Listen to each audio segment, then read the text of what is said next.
Well, hi, my name is Jim, and I'm from St. Cloud, and I have a story to tell about how I got this voice. In the olden days when I would smoke and drink, I'd come out here and I was quickly transported to the small things of this place. And so I found that became a habit.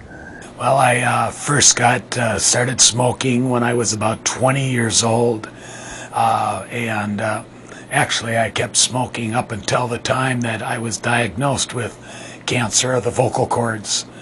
Every time when I would come out here in the olden days, I was always looking to get high and then to connect with God and the feeling in nature. And now as I'm out here, I kind of, it took me about a year, and now after I've come out here the last 6 months, since last spring, I've been able to come out here and not feel like I need to get high, because I can get into that mode of vibes, the vibration of life, by just looking around, and I slow myself down quickly and easily into looking at life. Probably about 6 years ago, I found myself in a different occupation, which this occupation allowed me a lot more latitude to use marijuana and a higher, more often quantity of times. So let's say 6 years ago, I started to become more than just a daily user. I became a user that used it multiple times in a day. Then at about August of 2003, I started to sense that my voice started to make a little different sound. By January of 2004, my wife started to notice that my voice was starting to make a little different sound. And then by March of 2004, other people started to say, "Wow, what's up with your voice?"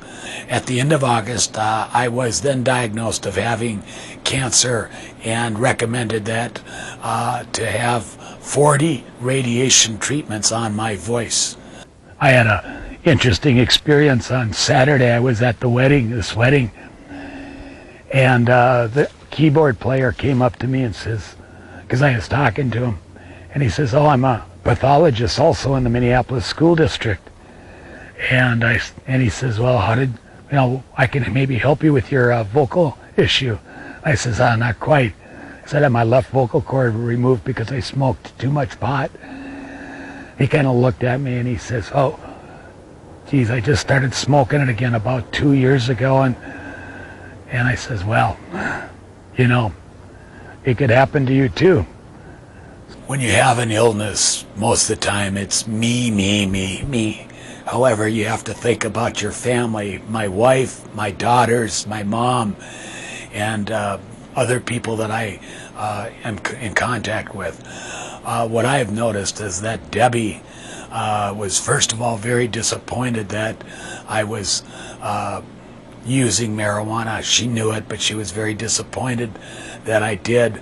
And when this occurrence came up, she was really mad. She was really, really mad at me, and I don't blame her.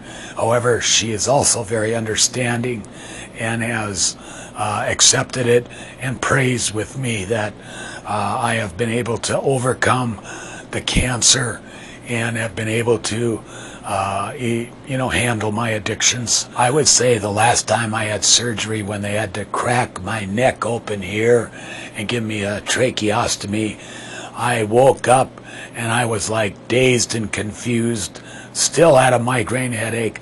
I'm coughing out, spewing the wall full of mucus and stuff. I have a headache, I'm feeling like crap, and I was like that for about 24 hours. And if it wasn't for my wife, my friends helping to support and give me the care and love, it would have been much more difficult. But it's really scary, and it's something that you don't ever want to look forward to. It's, every time I go to see the doctor for an appointment, I'm really nervous, I'm really afraid.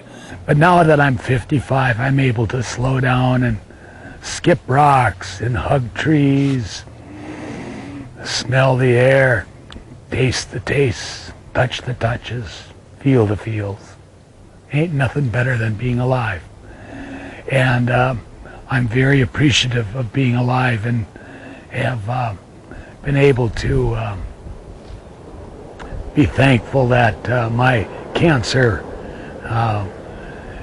wasn't real bad. I mean, it's bad enough to lose my vocal cord, and the potential is I could lose the other one.